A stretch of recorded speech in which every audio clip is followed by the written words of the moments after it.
My uncle tried to book me in a spicy establishment for full service. Usually I would work in the Brisbane establishments, but I heard that you could make a lot more in Sydney. When I was doing this tour of this spicy establishment, she showed me the cameras, because usually you can see the guys before they even enter the property from the ladies' room. And the lady was like, I'm sorry, they don't work very well. And they really didn't.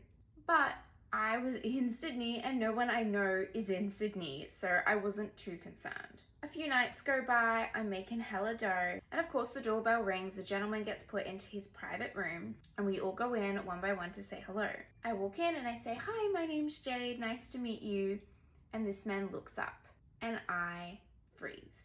He is the spitting image of one of my uncles. He, however, doesn't react. He just kind of sits there and is like, hi. And so I just go, okay, and then leave. I've only met this uncle 2 or 3 times very briefly, like 6 or 7 years ago.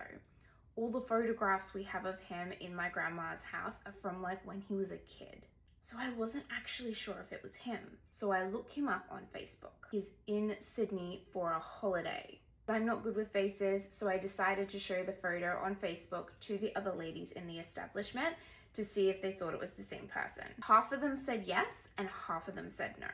But there was one girl who was super adamant that it definitely wasn't him. And when another lady came up and was like, no, that's definitely him, she turned to her and was like, no, she's gonna be anxious all night, it's not him. And then I realized that the ladies who were saying no, it wasn't him were just like trying to placate me. As we're having this big discussion in the ladies' room, the manager walks in and is like, what is going on? And I just look at her terrified, and I'm like, I think this guy's my uncle. And she's like, oh, that's awkward because he booked you. I said, well, I'm not gonna go do it. And she said, okay, we'll tell him an excuse, say that you had a migraine or something, and left. To this day, I don't know if it was my uncle. I'd also had plastic surgery between then and the last time he saw me, and he was very intoxicated, so I really don't think if it was him, he recognized me. But yeah, he has a wife and kids. The next family reunion is going to be very awkward.